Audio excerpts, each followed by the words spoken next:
What's happening, guys, and welcome back to Top 10 Nerd. Last week we were breaking down some wild alternate versions of James Howlett, aka Wolverine, and you guys showed us all the love in the world, so of course now we're back with another part 2. We love it. That being said, I'm Taylor McWaters, you know exactly why you're here. Let's keep this Logan train a-rolling. Number 10, Lord Logan.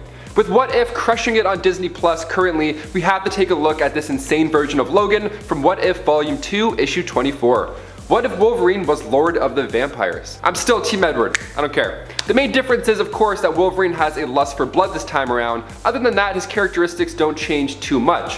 His healing factor prevents him from turning, so he takes it upon himself to sink his own teeth into Dracula. Guy's a badass, go over Big D himself. One of the craziest parts here is when Wolverine quickly turns into a werewolf, he tells Dracula he's a quick learner, and now we have a new Dracula, Lord Logan. With Dracula's blood in him now, he loses any sense of humanity, and he's even more aggressive after than Dracula was. He turns over the New Mutants, he turns over the Hellfire Club, the Freedom Force, the Morlocks, everybody is getting bit. Doctor Strange was able to cast a spell to keep the undead out of his sanctum, but Vampire Juggernaut figured out a way and subsequently broke his body in one punch before becoming a snack himself. It's a pretty epic time. It's like a bat versus a wolf for a bit. It's great, go check it out. Number 9, Rancor. Making her first appearance in Guardians of the Galaxy issue 8 back in the early 90s, Rancor was born in the alternate reality of Earth 691 in the 30th century future of the Guardians. She was a 5th generation descendant of Wolverine, and she wasn't very heroic to say the least. She rules over a colony, and apparently every descendant of the Wolverine family line followed the same dark path. On her 16th birthday, Rancor clawed her father's beating heart out of his chest, and then of course she became the next ruler, and her first plan of attack was to enslave the entire human population. Happy birthday! Do you want a car? No, I want all the humans in the world. Thank you, give me. After the Guardians defeated her and destroyed her planet, she stole one of Wolverine's claws from the Shi'ar Museum and headed out for Earth. Now she alongside her lieutenants were captured and recruited by Dr. Doom, so Rancor helped Doom locate the Inhumans on the moon. She turned against Doom and was eventually rescued by the Guardians, but Doom had this pretty sweet weapon with him the whole time. But before we explain that weapon, if you want to go ahead and give us a thumbs up, those likes really do wonders for our channel. You're amazing, thank you so much for your support. Now let's get right back to the list. Number 8, Robo Claw. James Gunn has brought the Guardians to life in such a unique and fun way, but back in those early issues, we meet a pretty terrifying version of Logan. Dr. Doom revealed that he had Wolverine's adamantium skeleton and he had killed Logan at some point in the past, and then Doom transferred his own brain into the adamantium skeleton. So now he's like kind of like a robot version. It was pretty sweet. To see Rancor fight this Terminator version of her own family is pretty mind-bending. It's very entertaining. Rancor is using that same Wolverine claw that she found at the museum as a weapon, enforcing the fact that possessing a weapon means nothing without the ability to use it.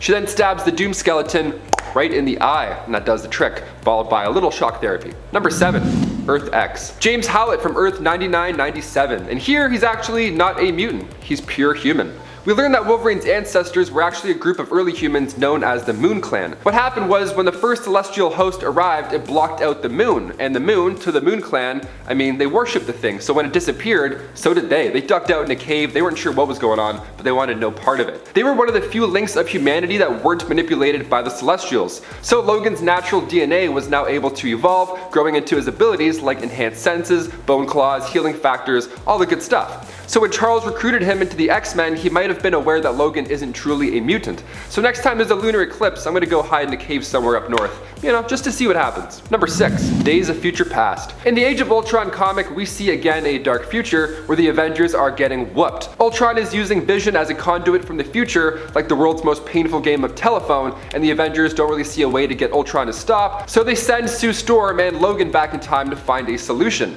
Now Logan's solution was to just straight up kill Hank Pym to make sure Ultron isn't created. But in doing so, this opened a dark alternate future, so when they go back to this new timeline they've created, the Kree-Skrull Wars now move to Earth, and they run into the Defenders of that timeline, and also Logan of that timeline.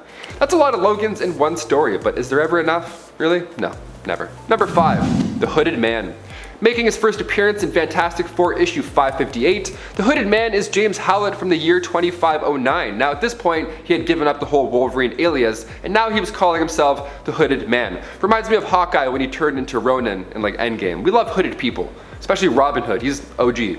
Now in this future, he alongside the Fantastic Four have formed the New Defenders. The New Defenders use the body of a deceased Galactus to travel back in time. They transported their dead world to Earth 616, now their new world. Well, it's literally called that, New World, NU World. It's an exact replica of Earth. Ted Castle and others created this knowing that our current Earth would be uninhabitable in just a mere 30 years. So the New Defenders settled here with present day Fantastic Four, but eventually Logan, aka the Hooded Man, went back to his own reality to rebuild the population with Gaia.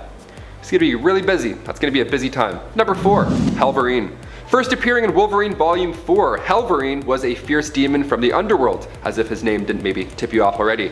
He first approached a man named Roger who hated Wolverine so much because he actually blamed the death of his wife on Wolverine. The demon then told Roger that if he joined the Red Right Hand, he would help him get revenge. So, sounds great, Mr. Demon, thank you so much.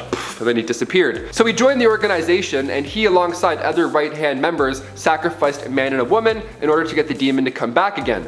The demon returned, took out those two people, and then in turn told Roger it was revenge time. All the while, Wolverine was tricked inside of a van where the founder, leader of the Red Right Hand, performed a ritual to have Hellverine take over Wolverine's body. Hellverine was then forced to attack all of his close friends, and as dark as this one is, I gotta say, it's one of my favorite versions of Wolverine. Maybe it's the Flaming Claws, maybe it's Maybelline, I don't know. I love him. Number 3, The End.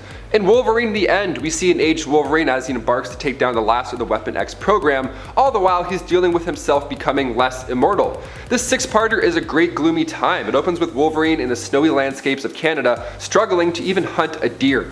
Now it hurts him to retract his claws, you know, super arthritis ain't a joke, and now he has long white hair, and I gotta admit, watching him struggle is depressing but really entertaining.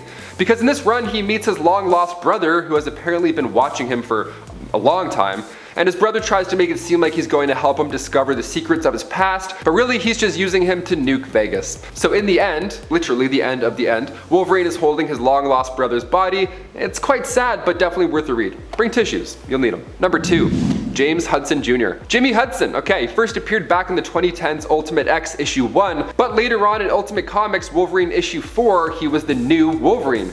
Okay, who is this guy? So Jimmy Hudson is the son of Wolverine. So back when Logan was fighting in Iraq, he fought alongside a man named James Hudson, and they were pretty close because Logan trusted James enough to take care of his newborn son.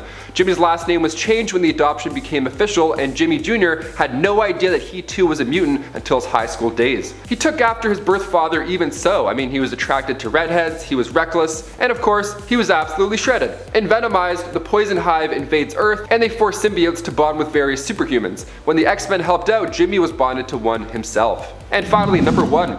Weapon H. Making his first appearance in Totally Awesome Hulk issue 21, Clayton Cortez was originally a Marine and former Eagle Star contractor whose team was originally hired to go after the villagers of Ujanka for sabotaging a Roxxon pipeline. Clay turned against his own men, saving lives, but he also put himself in a dark spot. He was captured and sold to Dr. Alba, head of Weapon X Batch H Division, which was this neat division that made Wolverine Hulk hybrids. Gotta love those. H Alpha was unlike the others because he wasn't recruited by Director Stryker, so he wasn't a true believer in his cause, and that Dr. Alba left more of his brain in there than the other subjects in hopes that he would train better. Okay, leave a little bit of brain left, see what happens. H Alpha had about 15 minutes to go in the incubation process when a group of mutants showed up and raided the place. So Dr. Alba released H Beta to buy time, but when H Alpha was finally done, he beheaded H Beta. And then the Hulk came in, which at the time was Amadeus Cho, and he came in to hold him back. It was just nuts. People are getting their heads cut off, there's Hulk hybrids everywhere.